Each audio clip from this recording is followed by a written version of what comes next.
Good day.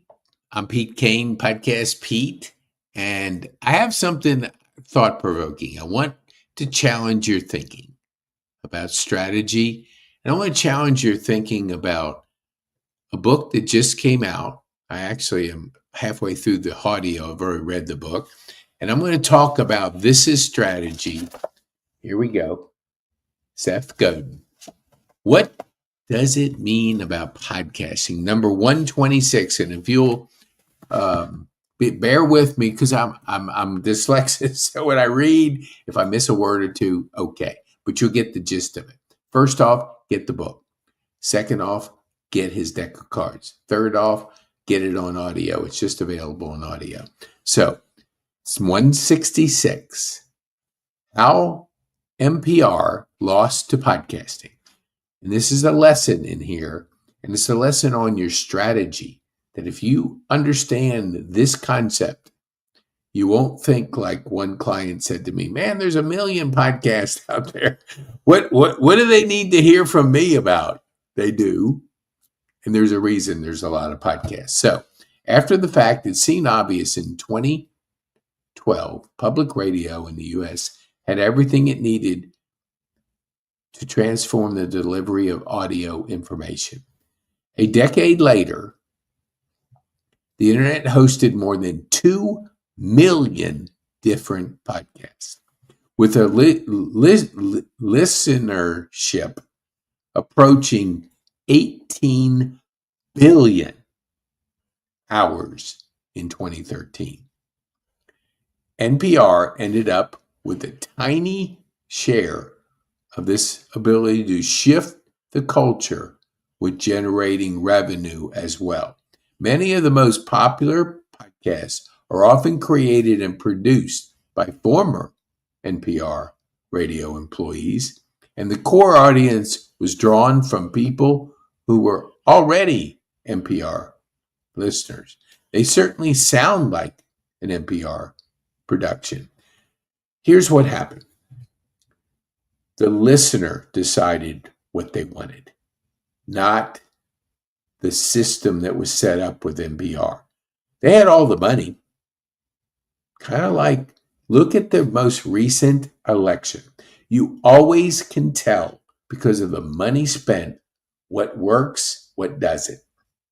And if you want to listen to Daniel Priestley, who talks about this, one side spent $1.5 billion, was hardly on a podcast. And the one she was on, she tried to control the environment, spent $100,000 on a set, did all this kind of stuff. The other candidate, now to soon to be President Trump, was on Joe Rogan for 3 hours. You can't fool anybody with a conversation that long. When you're trying to control something like NPR did, trying to control their narrative, nobody wanted to listen.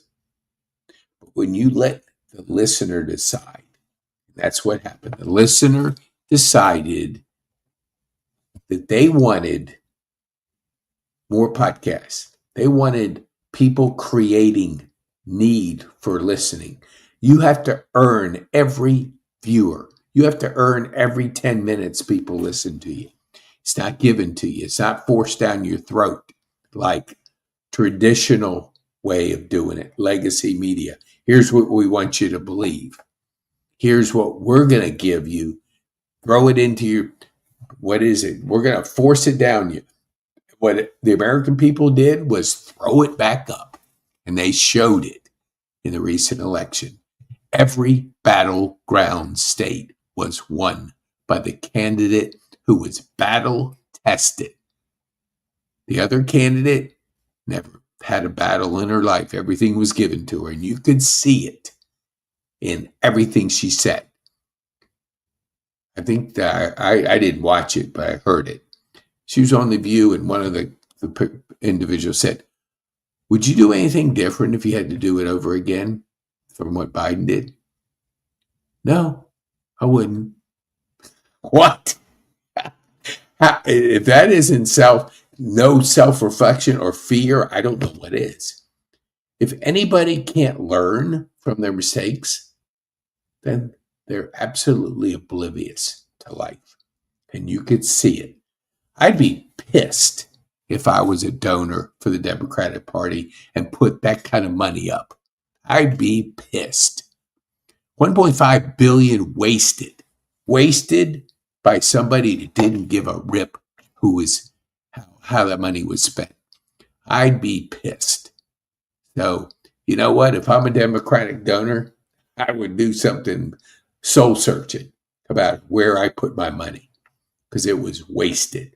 1.5 billion wasted. Just like and I don't want to get off the subject, but it's just important to understand that people want what they want, not what's forced on them, not what's controlled.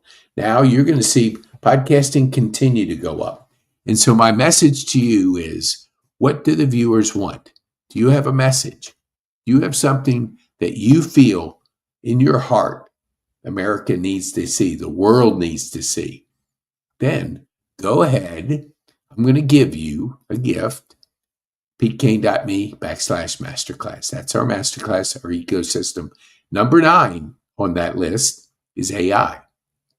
And you can get my partner Jeff Bourgeois' free online course. And you can't get this. I mean, when you go to my website, you're only going to be able to take an assessment. You're not going to see it. So you can only see it here. And that's intentional. I want you to have a gift. So know that podcasting is growing like crazy. It's going to continue to grow like crazy because everything is shifting. Everything is shifting. The perfect storm is here.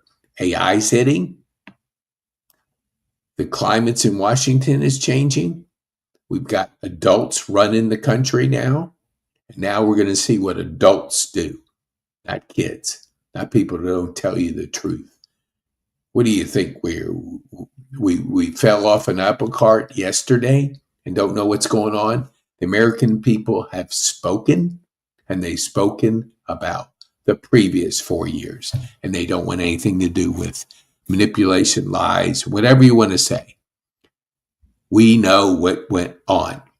And podcasting was a big part of that because we're getting information differently.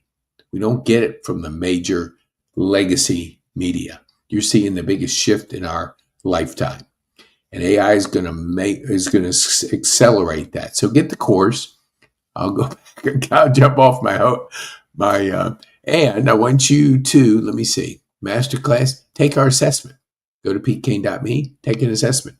To be on our podcast and to be part of this revolution of digital assets that's changing everything worldwide, go ahead and take an assessment. I got to know who you are. What are your goals? What are your dreams? What do you want to accomplish? Because if you've been stuck, now's the time to make some changes. And as Seth Godin, get his book. This is Strategy. He's written 21 books. I have one more. I have to share this. One more thing. I was on a call with a marketing guy. Great guy. He's funny as heck. And so I said, I don't know how it came up, but I was listening to his book and doing all kinds of stuff. It was I was reading his book. It was before the audio came out on Audible. But there was plenty of information that's out there on every podcast Seth has been on, so you can understand it. So I asked him, he says, I read his blog every day. And I said, do you have his book? And he said, no. How do you not have a guy that's got 1 million viewers every day? How do you not spend $30 on a book? I think it's just an error in judgment. People are busy. They're busy doing whatever. Get off the busy bus, get on the purpose plane. Think through your life. Think through what's happening. Dig deep into this. Go into the masterclass. Understand what's going on.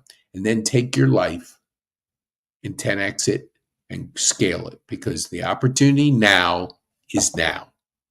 The opportunity today is now. And if you take advantage of this, you will absolutely love yourself, because you're going to make a difference. You're going to be bold, because it takes bold people to do things like this. If you want to do status quo and just keep staying busy, it doesn't take anything to do that. I guess for me, I was lucky to have a stroke, lucky to be able to pull back from being busy. ADD, dyslexic, have a stroke. I am able to start thinking, not reacting. When I started thinking, I started seeing things. I always kind of saw things differently because I processed differently, but that's a story for another day.